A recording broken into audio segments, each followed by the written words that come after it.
à tous, je suis ravie d'être là aujourd'hui pour vous parler de recrutement sans CV. Et quelle meilleure manière de vous parler de recrutement sans CV que de vous parler de mon expérience personnelle. Comme l'a si bien dit Marion, j'ai été recrutée alors que je n'avais pas du tout le bon CV. Donc je vais vous raconter une petite histoire, c'est l'histoire d'Assessfirst tout simplement, l'histoire de ma boîte, celle que j'ai rejointe il y a 3 ans. Et à l'époque, David et Simon, qui sont donc mes managers aujourd'hui, recherchaient leur tout premier recruteur. Donc vous imaginez tout de suite le type de brief qu'ils ont pu faire. Profil avec de l'expérience, à peu près 5 ans, qui avait déjà eu l'occasion de monter une équipe, de créer la stratégie recrutement, de mettre des process en place.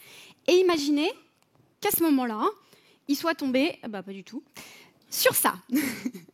Vous l'aurez compris, c'est mon CV d'il y a 3 ans. Et un rapide coup d'œil vous confirmera que je n'avais pas du tout le CV idéal à ce moment-là. On voit en effet que j'avais à peu près 1 an d'expérience en cabinet de recrutement, spécialisé en finance. Je n'avais pas d'expérience in-house, comme on appelle ça. Je n'avais pas créé de process, je n'avais pas managé d'équipe.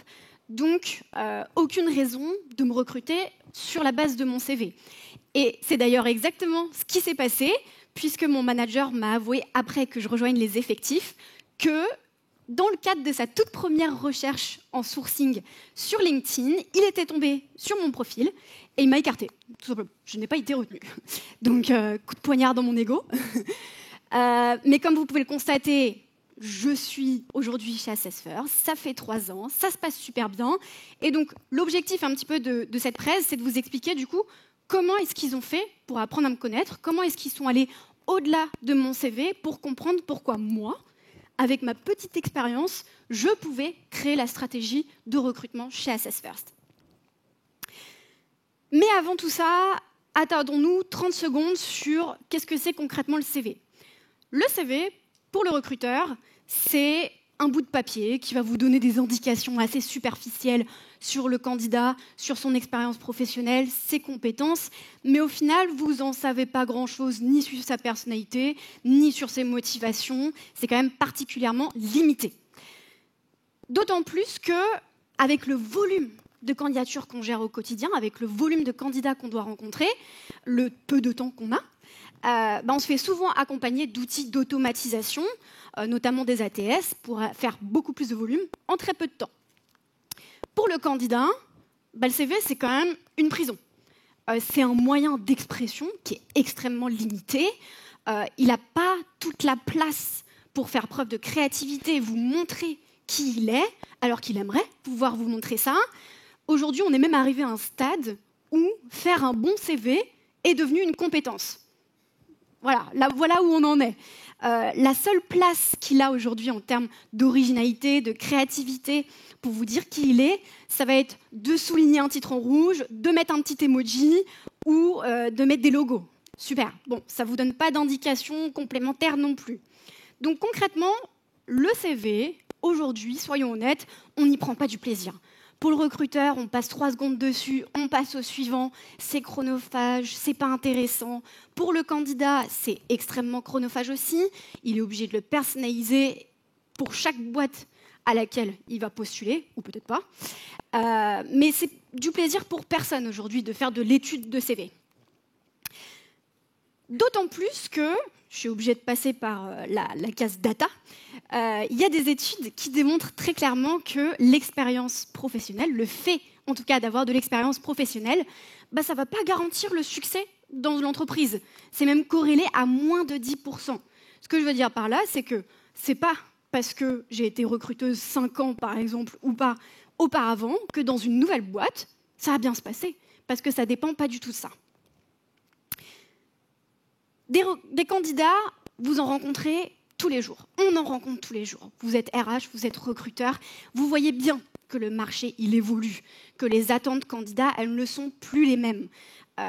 Avant, chercher du travail pour travailler pour l'argent, c'était la norme. Personne ne se posait la question de est-ce que le projet a un sens pour moi? Est-ce qu'on a des valeurs communes? Est-ce que la culture me correspond? Est-ce que je me projette au sein de cette mission? Alors qu'aujourd'hui, c'est quand même beaucoup plus le cas. Les candidats, c'est ce qu'ils recherchent. Ils cherchent à vous montrer qui ils sont et les méthodes actuelles qu'on a ne le permettent pas particulièrement. Donc, ce qu'on va essayer de mettre en lumière ensemble, c'est justement qu'est-ce que les candidats ils veulent vous montrer, comment est-ce que nous, en tant qu'entreprise et recruteurs, on peut le détecter. La personnalité, c'est la base, peu importe le job, vous le savez, ça a une importance primordiale, capitale, pour s'assurer que la personne elle va s'adapter sur le job, dans l'équipe, dans l'entreprise.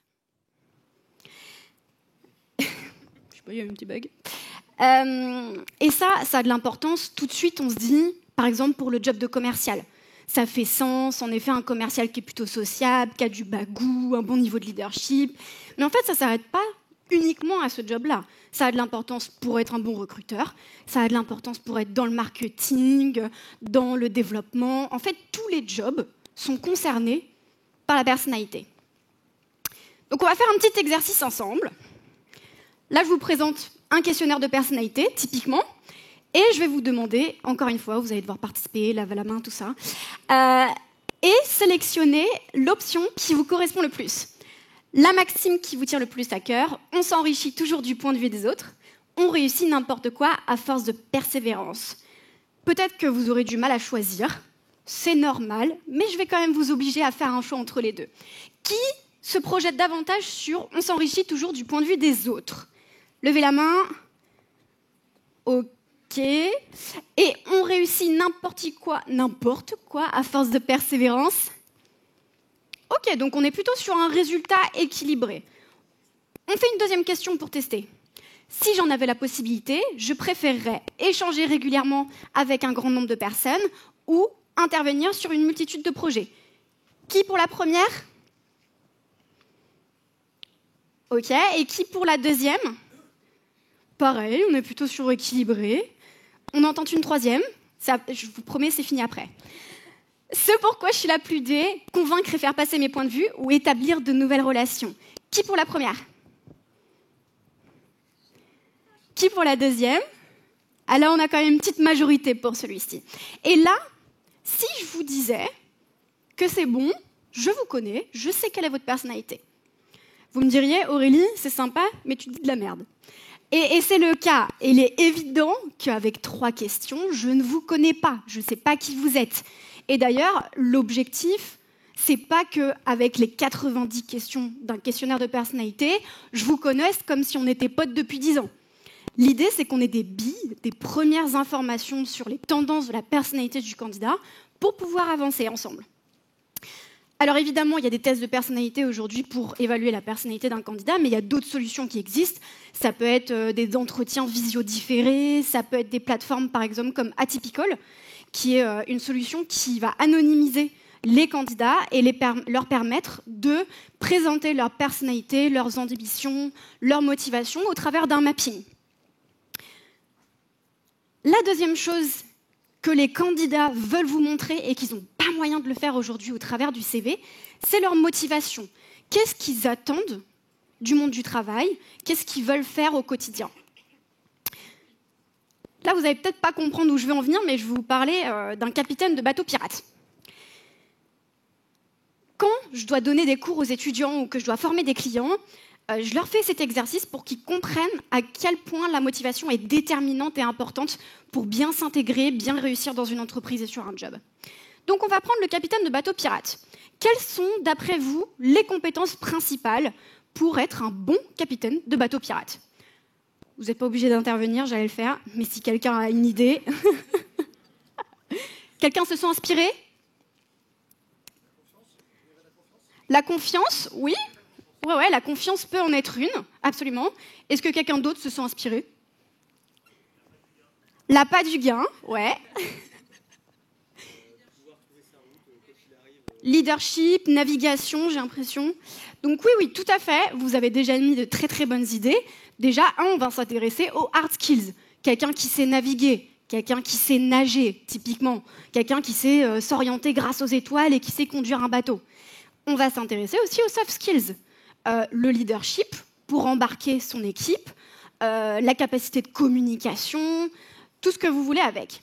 Et très souvent, quand je fais cet exercice avec les étudiants ou avec des clients, et vous n'êtes pas tombé dans le panneau puisque quelqu'un a eu raison, on mentionne aussi les motivations. L'appât du gain, la conquête de territoire, la recherche de trésors, etc. La bataille, par exemple. Pourquoi est-ce que j'en viens là? Tout simplement parce que, imaginons que je ne m'intéresse pas aux motivations et que je recrute à la place du capitaine de bateau pirate quelqu'un qui aurait des motivations corsaires.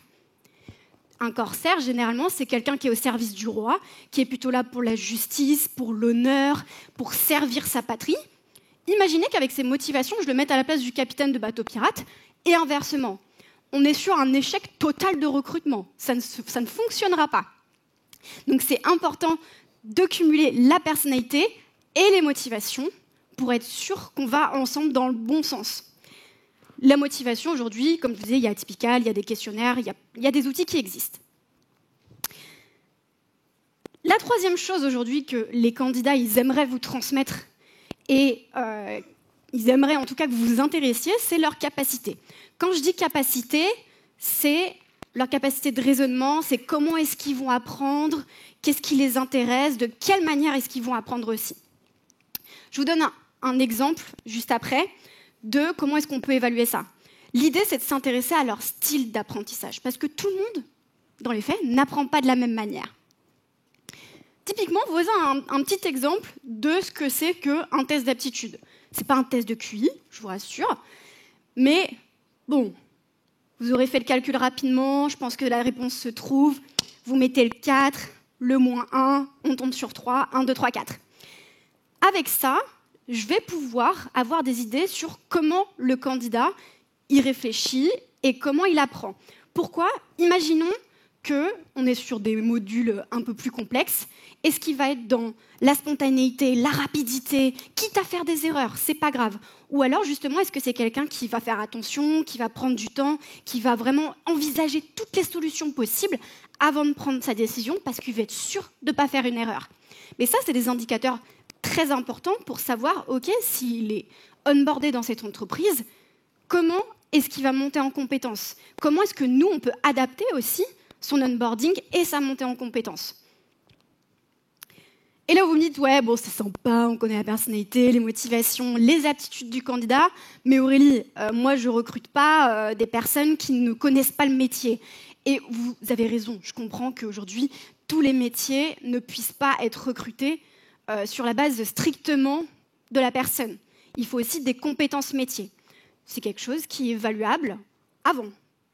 Et que vous n'avez pas besoin, enfin, en tout cas, vous n'avez pas forcément besoin du CV pour ça. Les compétences métiers, comment est-ce qu'on peut les évaluer? C'est très simple, il existe une multitude de tests.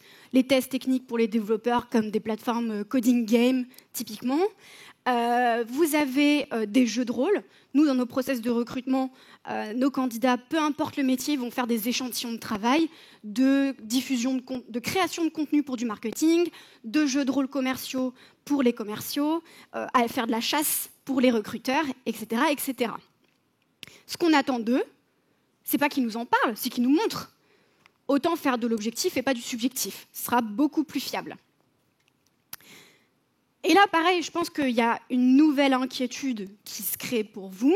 C'est, ouais, mais le CV, c'est quand même pratique. On a toutes les infos hyper structurées devant nous. C'est facile et rapide de prendre une décision. Aujourd'hui, honnêtement, avec tous les outils d'automatisation qui existent sur le marché, vous avez la possibilité de récupérer ces informations de manière très structurée aussi. Donc c'est un peu une petite fausse excuse. Tout ça pour dire que, à l'époque, du coup, Simon et David sont tombés sur ce CV. Et si ils étaient tombés sur ce CV, ils ne m'auraient pas recruté. Et d'ailleurs, c'est passé. Ce qui est dommage, parce qu'on serait passé à côté d'une belle aventure ensemble, mais ce qu'ils n'ont pas pu voir au travers de mon CV, c'est que typiquement, par exemple, en termes de personnalité, moi, je suis quelqu'un de très dynamique. Je suis très optimiste. Moi, je vois toujours le verre à moitié plein plutôt qu'à moitié vide. Ce que j'aime aussi, c'est avoir une multitude de tâches. Je m'ennuie très rapidement. Il faut toujours que je fasse plein de trucs, quitte à m'éparpiller un peu. Ils n'auraient pas vu qu'en termes de motivation, pour moi, c'est très important d'être dans la création, l'innovation, que c'est naturel pour moi de mettre en place des choses parce que j'en ai besoin, que c'est également important pour moi de m'épanouir professionnellement pour être épanouie personnellement. Moi, j'ai besoin de cette stimulation en entreprise pour me sentir bien. Ils n'auraient pas vu que ma capacité d'apprentissage, c'est plutôt le test and learn. Je ne suis pas très dans la réflexion. Moi, je fonce un peu de tête baissée, quitte à ce que je me plante.